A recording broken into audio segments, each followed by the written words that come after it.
Hi, this is Dr. Devon Almond, author of The Soul of Consumption Engineering. Let's begin. Marketeering was initially known as consumption engineering.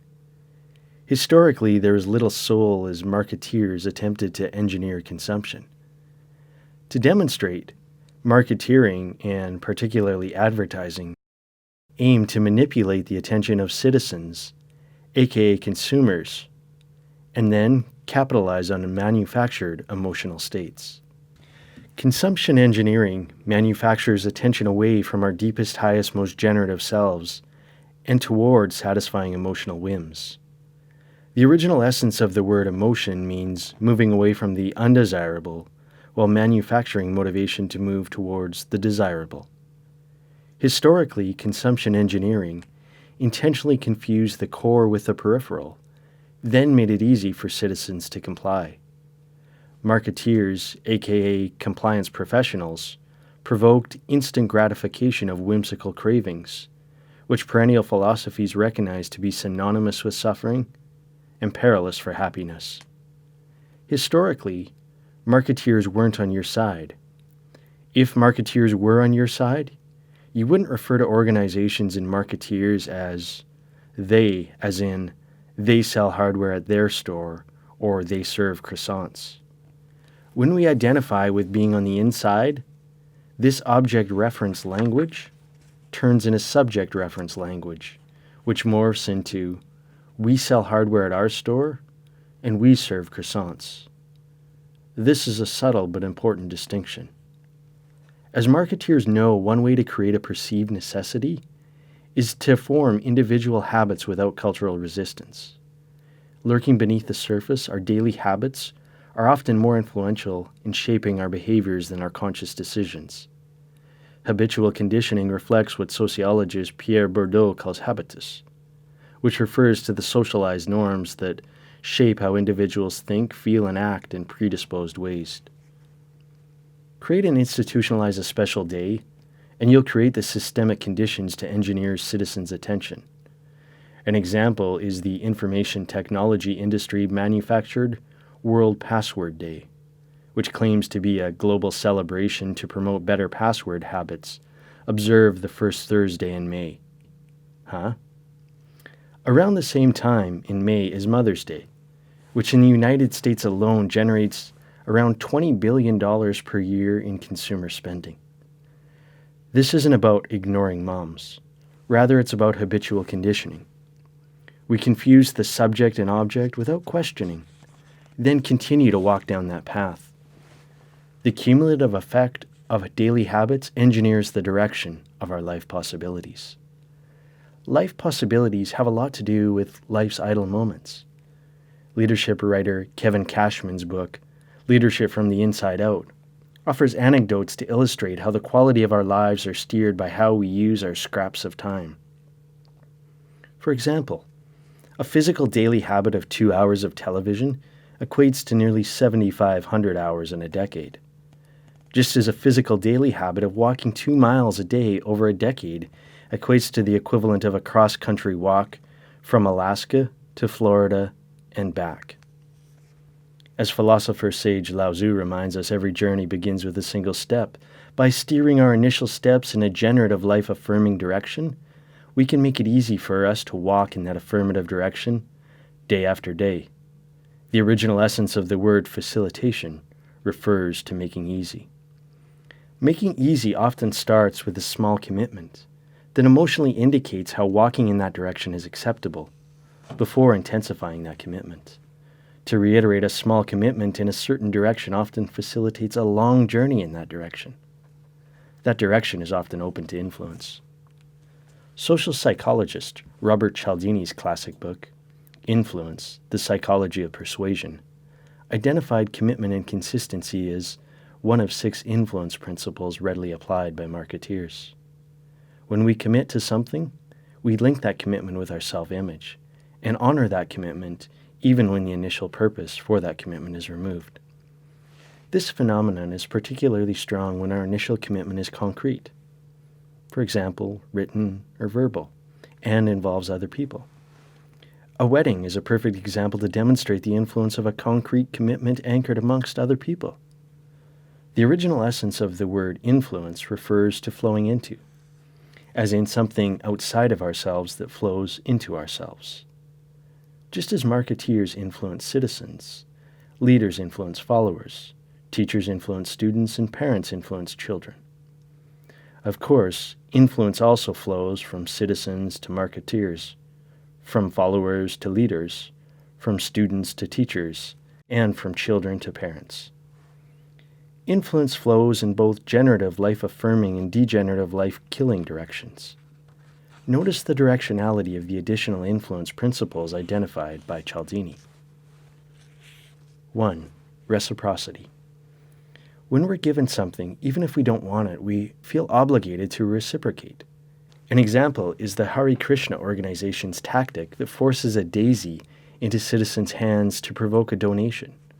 The personalized gifts mailed to citizens by the War Amps organization to solicit a donation is another example of this now that tactic. 2. Social proof. We're likely to follow the lead of other people, even if it's not in our interest. Social proof occurs when a coffee shop plants dollar bills in its tip jar and a restaurant fills its parking lots with cars to engineer popularity. 3. Authority. We tend to obey authority independent of morality. Consider the influence of security guards who, despite an absence of formal authority, dressed in a similar way to police officers. Or the influence of parking attendants who often have no authority to enforce tickets. 4. Liking. We're easily persuaded by people we like, even if it's unhealthy for us. Charismatic positional leaders and magnetic good-looking salespeople or potential romantic partners exemplify this characteristic. 5. Scarcity. When we perceive scarcity, demand is created, and we act on that demand. Does supplies are limited, act now sound familiar? Also consider the real estate agent who speaks to the couple from out of town with a pending offer on the house that you're falling in love with. These influence principles manufacture motivation to move citizens in a specific direction. With a generative life-affirming direction, we come from a sufficiency-based starting point in ourselves. In contrast, a degenerative life-killing direction is rooted in a deficiency-based starting point in ourselves. We are especially vulnerable to these influence principles when we hold a deficiency-based starting point. Marketeers who anchor consumption engineering typically make common in a deficiency-based way. For example, if you buy now, then you'll receive this once-in-a-lifetime offer. Or, if you want a good job, then you need to go to college. The original essence of the word communication refers to making common. Now let's contrast these degenerative life-killing directions with a generative life-affirming direction through an example based in the private life of home. Your wife may say to you, "Now that we have children, our scraps of time will be especially precious. Let's cherish all of our moments together." Notice the sufficiency-based starting point of this communication.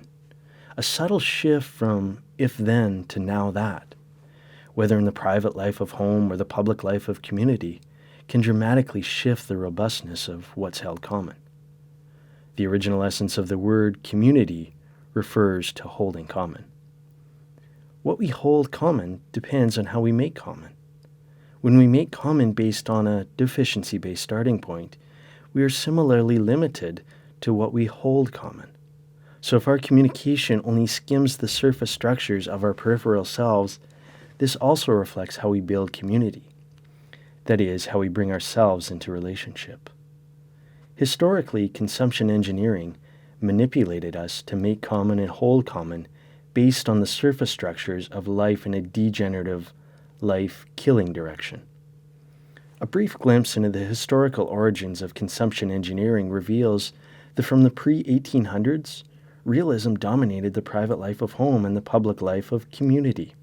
We lived in a world of scarcity, in which deficiency-based needs, limited to the 5 physical senses, dominated the cultural sphere of life possibilities. In this era of outer-oriented object referral, We perceived our inner selves as weak and distrustful. Happiness was out there. As journalist David Brooks points out in his book The Road to Character, the heart of realism is a dependence on others and trust in social institutions to provide for and satisfy the deficiency-based needs of survival. In this cultural stage of mass dependency, we look to the outside to give strength to the inside. The public life of community directed the personal life of home. We look to the outside to see how we're doing on the inside. A good example of how citizens depended on social institutions is mortgages.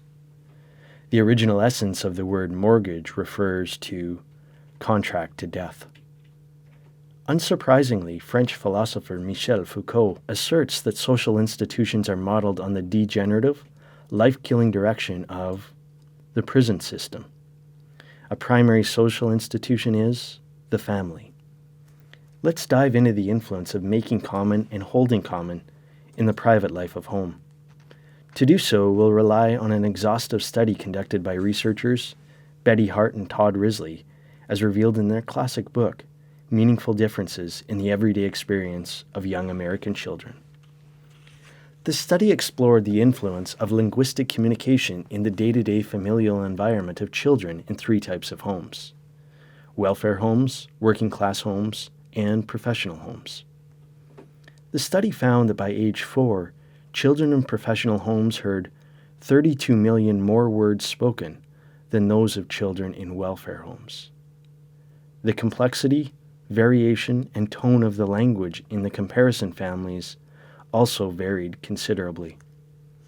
By age 4, children in professional homes consumed 560,000 more encouraging communications than discouraging communications, while children in working-class homes consumed 100,000 more encouraging communications than discouraging communications.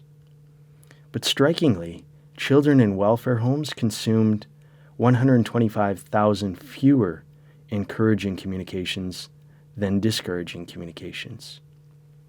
Children's consumption of language in the primary social institution of the family is the soil in which children first perceive the direction of life possibilities.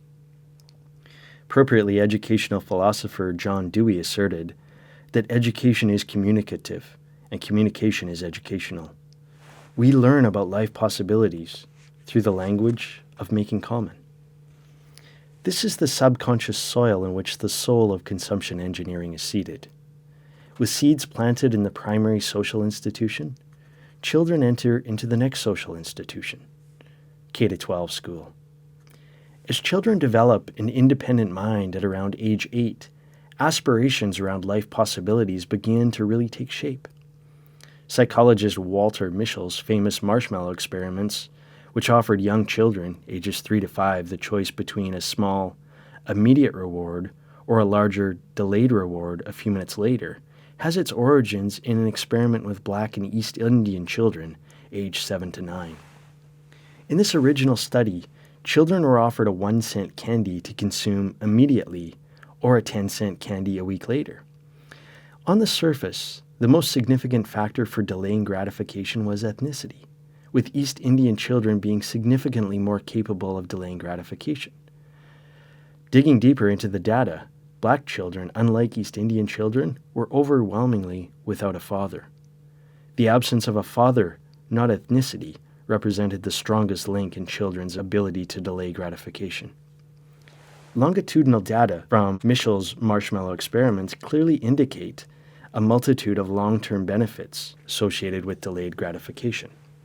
As adults, participants who delayed gratification demonstrated significantly more generative life-affirming directions, whereas participants who consumed the immediate reward produced more degenerative life-killing directions. Educational investment is considered a key factor in more generative life-affirming directions in both of these experiments. For the latter study, that is, Hart and Risley's study, children, educational achievement at ages 9 to 10 was attributed to their consumption of language by age 4. During the 4th and 5th grade ranges, the directions of life possibilities moved towards or away from higher education. Similarly, educators working with First Nation youth in Canada also recognize that around the 4th and 5th grades, students begin to form an exit plan, that is, a dropout plan, or an investment plan, that is, college planning. More generative, life-affirming directions evolve from strictly concrete ways of being in the world to also include more subtle ways of being. Historically, this evolution was influenced by the soul of consumption engineering. After World War II, realism was culturally abandoned when consumption engineering took root and favored humanism. In this cultural stage of mass independency, we started looking to the subtleties of the inside to give strength to the concrete ways of the outside. We looked to the inside to influence the outside. The prevalence of college education that resulted from the GI Bill in the 1940s, the mass appeal of metaphysical thinking sparked largely in part by Norman Vincent Peale's book, The Power of Positive Thinking in the early 1950s, and the birth of humanistic psychology around the same time, created a culture that valued the subtleties of self-esteem. As our culture upshifted into the subtleties of the mind, the inner worlds of all people, including women and minorities, began to matter. Subtle desires in the form of style, preference, and type began to foreground concrete needs. That is, what was physically needed for survival was backgrounded to citizens' subtle desires. As our societies and cultures evolved from the dependency of outside-in ways of being to the independency of inside-out ways of being, our outcome orientation began to be backgrounded to a process orientation. The hard-working ways of realism began to soften into the knowledge-working ways of humanism. Humanism also pervaded into local organizations. These organizations were important because they fulfilled a core role in both the private life of home, largely as economic providers, and the public life of community, as the container that influenced the day-to-day environments of citizens. Management emerged as the industrial age ways of manual work evolved into the informational age ways of knowledge work. Infused with interdisciplinary perspectives encompassing history, philosophy, religion, sociology, psychology, and cultural studies, management pioneer Peter Drucker held that organizations needed to serve society. While management involves what's made common within organizations, marketeering pertains to what's made common and held common between organizations and the greater whole of community. To be clear, organizations are not separate from community. Rather, organizations are embedded within community. Notably, the word apartheid means separation. The historical soul of consumption engineering reflects a form of apartheid, that is, influencing citizens in degenerative life-killing directions that benefit the well-being of the organization at the expense of the greater community. The enduring impact of this marketeering, when accumulated over generations, impacted the generativity and directionality of community. Consider the shopping mall, which was initially conceived as a post-World War II community center, where townsfolk, mostly housewives, could come together for shopping, socializing, and cultural activities. With the roots of the shopping mall seated in the chilly winters of Minnesota, shopping became a way for people to make common and then hold common. Shopping became a way to facilitate community, differentiate ourselves, engage in leisure, and blend apartheid.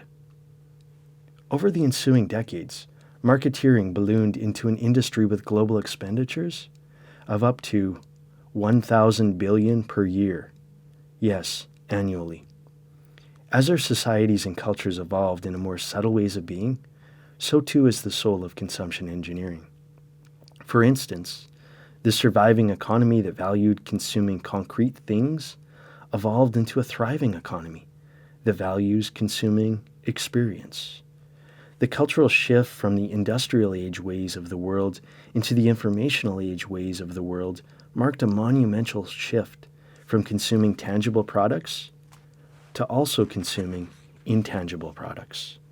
Culturally, we shift from consuming industrial products, largely things manufactured by manual workers, to also consuming informational products, or knowledge and experiences typically created by knowledge workers. Our emphasis on bodily needs evolved to emphasize mental processes. Consider this cultural evolution in terms of the cliche, "you are what you eat," which evolved into the mantra of "you are what you think." The physical tools used to mend broken fences and construct buildings became subtle tools to mend incoherent thoughts and construct affirmative self-talk. With the informational age now in the cultural center of gravity, marketeering is becoming increasingly murky, to borrow the terminology of business writer Seth Godin. The boundaries between the private life of home and the public life of community are becoming increasingly blurry. Apartheid is blending community. The evolution from industrial to informational to integral societies reflects an evolution of individual and cultural consciousness. This evolution stemmed from engineering dependency to independency to interdependency, or from body to mind to spirit. The deficiency-based industrial age ways represent the trailing edge of cultural evolution. The informational age ways represent the cultural center of gravity. And the leading edge of cultural evolution is based on the generative, life-affirming direction of sufficiency. Embedding the language of moral developmentalist Lawrence Kohlberg, these three areas are: 1. Trailing edge cultures, which are based on the deficiencies of degenerative, life-killing directions. We can call these pre-conventional. In this context, these are industrial cultures with the epitome of reaching towards information. 2. Center of gravity cultures, which are based on transitioning from deficiency-based starting points to sufficiency-based starting points. We can call these conventional. In this context, these are informational cultures with the epitome of learning rooted in knowledge. 3. Leading edge cultures, which are based on the sufficiencies of generative life-affirming directions. We can call these post-conventional. In this context, these are integral cultures with the epitome of learning touching into wisdom. The leading edge of cultural evolution is referred to in a variety of ways, including the creative, wisdom, conceptual, or integral era. The word integral refers to making complete. Whatever we call this era, our starting point is our deepest, highest, most generative selves, which is expressed in a uniquely connective service. This integral era aspires for the flourishing of people and place. The original essence of the word flourishing refers to flowing abundance. With the sufficiency-based values that facilitate flourishing as a starting point, our attention is directed in very, very different directions than the deficiency-based starting point of survival needs. In the economy of this leading-edge era, the soul of consumption engineering is directed towards flourishing and human development. The original essence of the word development refers to unfolding potential. Many human developmentalists suggest that today's problems are largely due to the historical apartheid of consumption engineering. The impacts on the human condition and unfulfilled human potential are profound. Rebecca Caldwell, the pioneer of a leading-edge facilitator training program in Canada, has been inquiring for several years on a Zen koan. How do we close the gap between the human condition and our human potential? To address this inquiry, let's consider a young man whose intention, which arises from within, is to work in service of the world and whose attention, which arises from without, is redirected by the historical apartheid of consumption engineering. The young man doesn't realize how the subconscious content of his attention steers the trajectory of his life directions. Not recognizing that his thoughts arise from the surroundings inherent within his immediate life conditions, he doesn't recognize how the tension between intention and attention influences his consciousness. Since growing consciousness means going deeper and higher into generativity, not towards the surface structures of his attention, his intelligences sway away from his deepest, highest, most generative self, and towards an unsustainable system that values uneven distribution of resources and further disempowers marginalized individuals and communities. The uniquely connective capacities that facilitate unfolding potential are buried by the active tension that facilitates the historical apartheid of consumption engineering. The generative, life-affirming direction of possibility thinking sways into the degenerative, life-killing direction of consumer thinking. The apartheid that influences consumer thinking influences us to believe that our day-to-day anxieties will be conquered if we get more of our desires, rather than refining into less. Aptly, the poet Rumi advises us to be suspicious of our desires. I once had 1,000 desires, but in my one desire to know you, all else melted away. Consumer thinking influences us to hold 1,000 desires at the expense of the uniquely connective capacities within our deepest, highest, most generative selves. With consumer thinking, we consume to cope with the lurking pain in ourselves, our relationships, and life itself. We shop as therapy. Yet the essence of therapy involves moving from dysfunction into function. Consumption as therapy simply involves perpetuating dysfunction. We murkily confuse the apartheid of choice with the uniquely connective capacities of creation. Although we recognize that both choice and creation involve bringing the subtleties of the unformed into physical form, we murkily confuse the plurality of the periphery with the singularity of the core. In his book, Shopclass's Soulcraft, Matthew Crawford describes this murky conflation through the example of the company Build-A-Bear. The consumers of Build-A-Bear are pre-conventional agents, children, who are given a limited number of choices from predetermined alternatives, engineered by compliance professionals. The child's creation is limited to style, preference, and type. We might call this form of creation degenerative desire.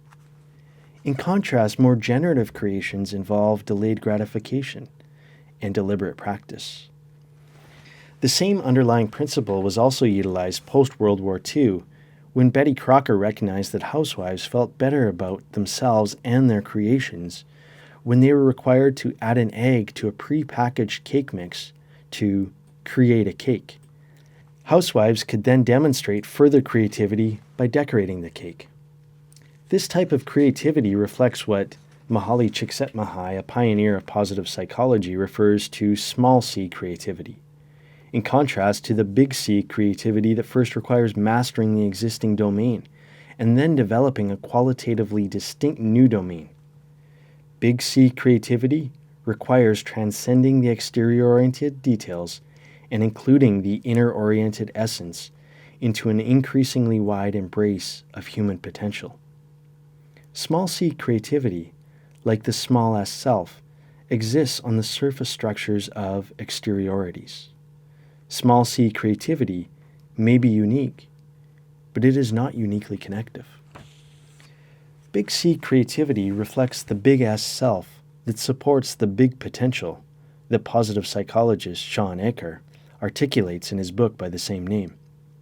Spiritual philosopher G.I. Gurdjieff drew a similar distinction between small c technicians, who firstly look outside for influence, and big C creators, who flourish from the inside out in a uniquely connective way. The same orientation is also applied to small L love and big L love. The small version of human potential reflects the trailing edge cultures based on the deficiencies of degenerative life-killing directions. In contrast, the big version of human potential reflects leading edge cultures based on the sufficiencies of generative life-affirming directions.